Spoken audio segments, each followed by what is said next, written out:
Ever wondered where the idea of voting came from? Or the concept of a government by the people, for the people? Today, we take these ideas for granted, but they had to start somewhere.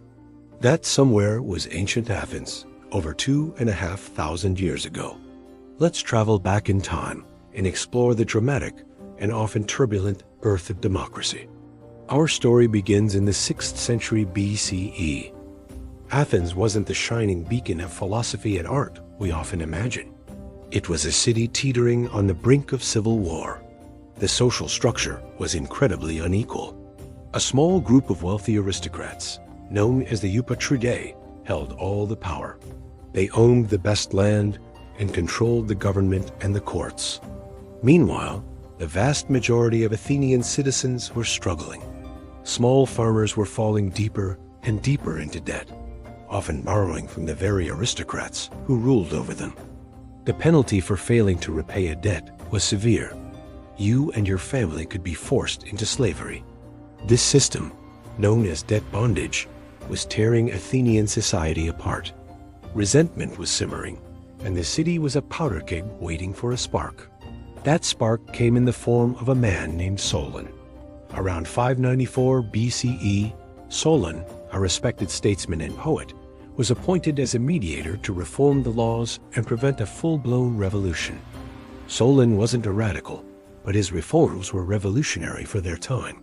His most famous act was the Sysexthea, or the shaking off of burdens. He canceled all outstanding debts, freed those who had been enslaved for debt, and made it illegal to use a person's freedom as collateral for a loan. This was a monumental step. It gave the common people a fresh start and a measure of economic freedom they had never known before. But Solon didn't stop there. He also reformed the political system. He created a new council of 400 citizens and allowed even the poorest class, the Thetes, to participate in the citizen assembly, the ecclesia.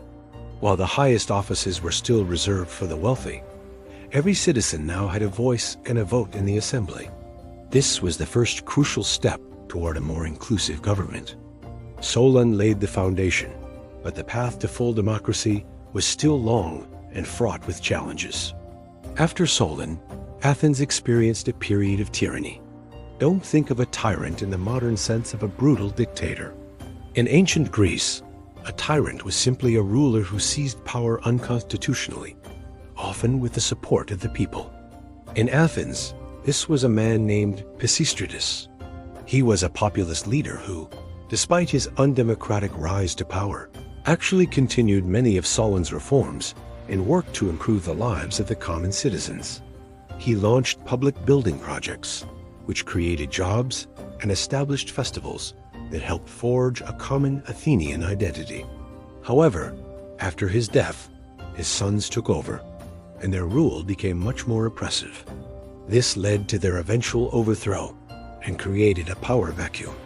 Two main factions emerged, one led by an aristocrat named Isagoras, who wanted to return to the old aristocratic rule, and another led by a noble named Cleisthenes.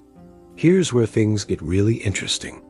Isagoras, desperate for power, made a terrible mistake. He appealed to Athens' old rival, Sparta, for help.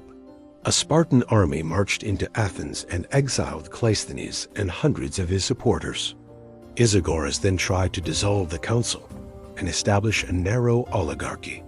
But the people of Athens had had a taste of power, and they weren't going to give it up. For the first time in recorded history, the common people rose up in a massive, spontaneous revolt.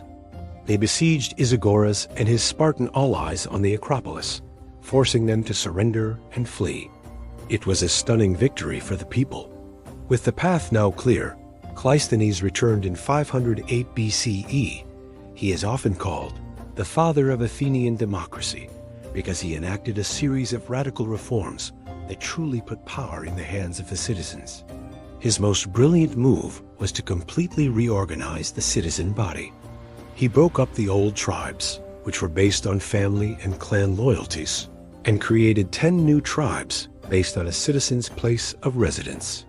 Each of the new tribes was a cross-section of the population, mixing people from the city, the coast, and the plains.